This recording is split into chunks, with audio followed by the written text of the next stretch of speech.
Обзор чрезвычайных происшествий в студии Александр Хавренко.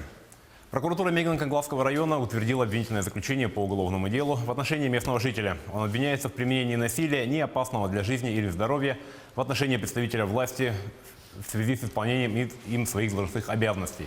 В середине октября 2019 года обвиняемый, управляя автомобилем Toyota Wish, выехал в нарушении требований дорожного знака на ледовую поверхность реки Лена. При этом, увидев при выезде вышедшего из служебного автомобиля навстречу ему инспектора ГИБДД, не выполняя его законного требования об остановке автомобиля, умышленно касательным ударом боковой поверхности своего автомобиля сбил сотрудника полиции с ног. После утверждения обвинительного заключения уголовное дело направлено прокурором в суд для рассмотрения по существу. В полицию с заявлением о хищении денег с банковской карты путем обмана обратилась 44-летняя жительница Якутска. Женщина пояснила, что ей позвонила девушка, которая представилась сотрудницей службы безопасности банка, и сообщила, что зарегистрирована попытка снятия с ее банковской карты денежных средств в размере 1500 рублей. Далее звонившая перевела звонок на сотрудника Центрального банка. Он назвал ей фамилию мужчины, проживающего в Краснодаре, который якобы пытается перевести деньги с ее карты. Женщина ответила, что этот мужчина ей не знаком. В ходе разговора звонивший убедил потерпевшую сообщить ему коды безопасности, которые поступили в СМС-сообщениях. Он аргументировал это тем, что ее денежные средства будут переведены на временное хранение в Центральный банк и поступят обратно в течение 5 часов. Заявительница сообщила номер карты и код с обратной стороны карты. После этого с ее счета списали 24 тысячи рублей. Конечно же, через 5 часов деньги назад не вернулись. Столкновение грузового поезда с заглохшим автомобилем-лесовозом произошло на 419-м километре перегона Болотная Амга. При переезде железнодорожных путей автомобиля произошла внезапная остановка двигателя.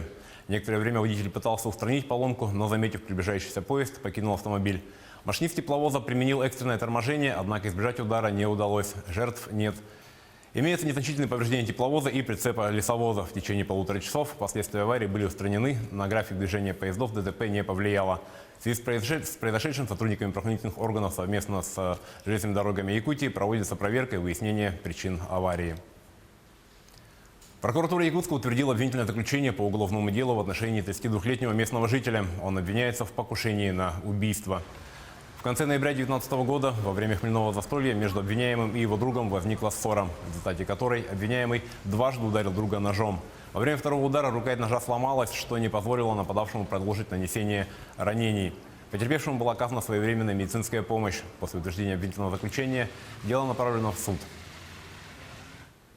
Прокуратура Верхневилюйского района поддержала гособвинение по уголовному делу в отношении местного жителя. Он признан виновным в умышленном причинении тяжкого вреда здоровью, опасного для жизни человека, повлекшее по неосторожности смерть потерпевшего. 11 ноября 2019 года подсудимый, находясь в состоянии алкогольного опьянения, вступил в конфликт со старшим братом, который вел себя грубо в отношении их матери. Вступившись за мать, он нанес один удар кухонным ножом в область левого бедра, причинив телесное повреждение в виде колото-резанной раны мягких тканей левого бедра с повреждением бедренной артерии.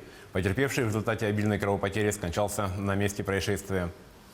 По результатам рассмотрения уголовного дела суд с учетом признания вины, раскаяния и наличия ряда смягчающих обстоятельств назначил наказание в виде 5 лет лишения свободы с отбыванием в испытательной колонии строгого режима. По меньшей мере, 2 заключенных погибли, еще несколько получили ранения в ходе беспорядков в тюрьме на Шри-Ланке, спровоцированных слухами о коронавирусе. Пока в регионе Южной Азии инфекция не получила значительного распространения. Подробности рассказывает Сергей Берец.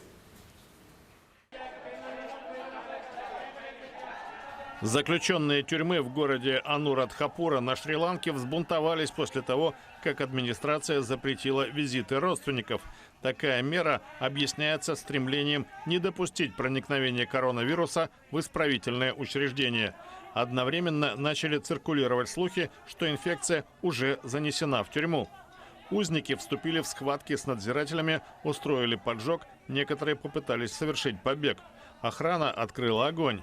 Не менее 2 человек погибли, ранены по разным данным от 3 до 6.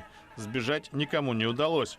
Как заявил депутат парламента Намал Раджапакса, вопреки сплетням, тесты, взятые в тюрьме, не дали положительных результатов.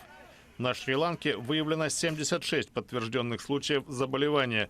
Полиция задержала 110 человек за нарушение комендантского часа.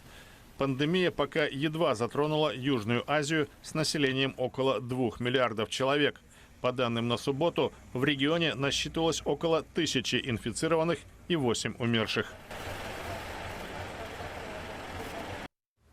Ну а на этом наш выпуск подошел к концу. О чрезвычайных происшествиях в мире, стране и республике мы расскажем в следующих выпусках новостей.